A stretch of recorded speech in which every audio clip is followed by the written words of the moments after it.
Hello beautiful people. With the Danger Zone update, the Soviet SPAAG tech tree has received much needed help with this BTR-ZD.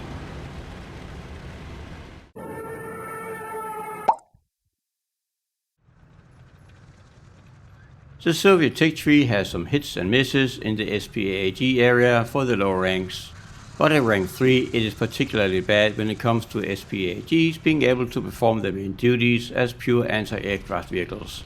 But with this newly added BTR-ZD, things has luckily changed. Let's look at some of the pros and cons. Some of the pros. Armament.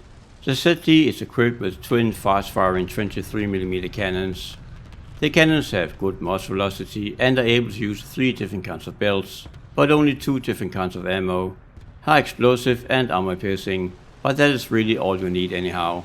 The base turret rotation is a much improved 42 degrees a second compared to the other SPAAG at rank 3, more or less doubling its rotation speed. With the gunner up to 5, the rotation speed is an even better 51 degrees a second. The AP shell has decent armor pin at 10 meters with 51mm and 36mm at 500 meters. It's a lot less than the Russian 37mm anti-aircraft cannon found on the other rank 3 SPAAG, and slightly less than the cannons mounted on both of the milk truck SPAAGs. It is however still enough to pin a medium tank from the side at closer ranges. You have access to a default build which switches between the AP and HC shell. Then there is an AP build with 3 AP and 1 high explosive shell, and lastly the opposite goes for the HE build with 3 high explosive and 1 armor piercing shell in the rotation. Vehicle. The vehicle itself is fully tracked and amphibious. It's not a big deal, but you will still be able to cross rivers and lakes that no other vehicle will be able to pass. The vehicle is also fast with a top speed of 61 km an hour and OK acceleration. The reverse speed is pretty awful though. As expected, there's only thin armor present on the vehicle. The sides are 23mm thick, which is pretty okay actually.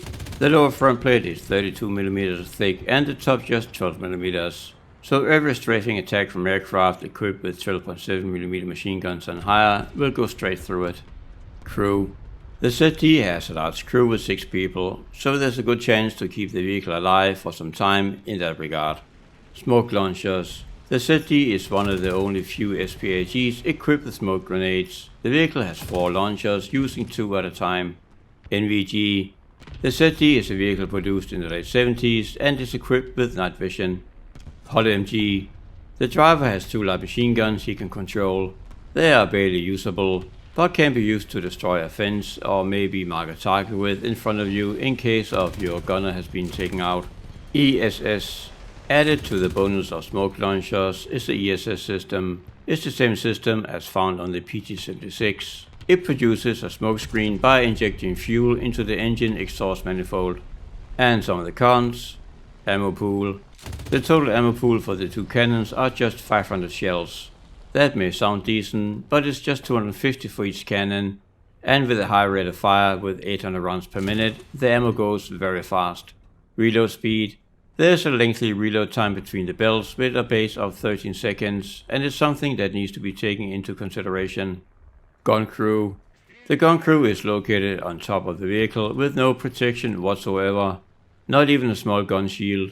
This means that a quick burst from any light machine gun can kill the gun crew and leave you vulnerable until we have them replaced. The placement of the crew also means that they are easy to spot and they sit pretty high up on the vehicle itself. Recoil. The 23mm cannons do kick a lot, especially noticeable with longer bursts of fire. This means that it's best used with short controlled bursts.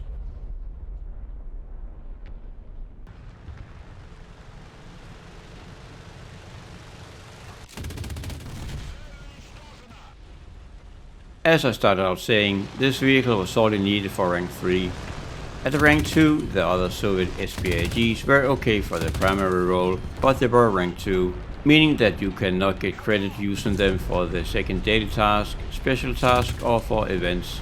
The other rank 3 SPAAG uses a very effective 37mm cannon, which also doubles just fine as a tank destroyer, but it has awful turret rotation and is borderline useless against fast enemy fighters which are close to you. That issue is basically gone with the ZD. You do have reduced effectiveness when used as a tank destroyer, but that is a small price to pay for the much improved effectiveness in its primary role as a plane killer.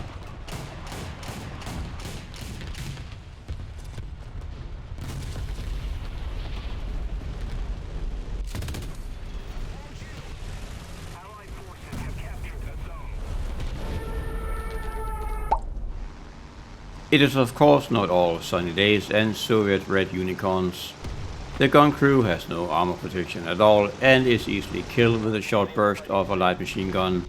The guns also have to be used in short bursts or the recoil will make the shells spread out quite a lot.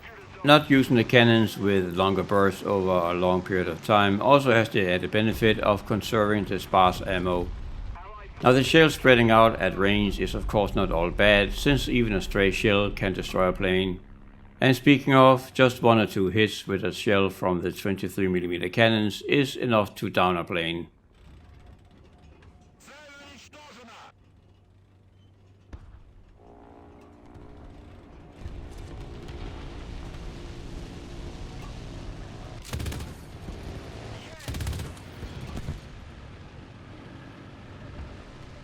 So in short, all opposed nations better be much more careful now with cash with the ZD added to the Soviet arsenal. But that was about it. Thanks for watching, and until next time, remember to deploy your die brakes. Have a good one.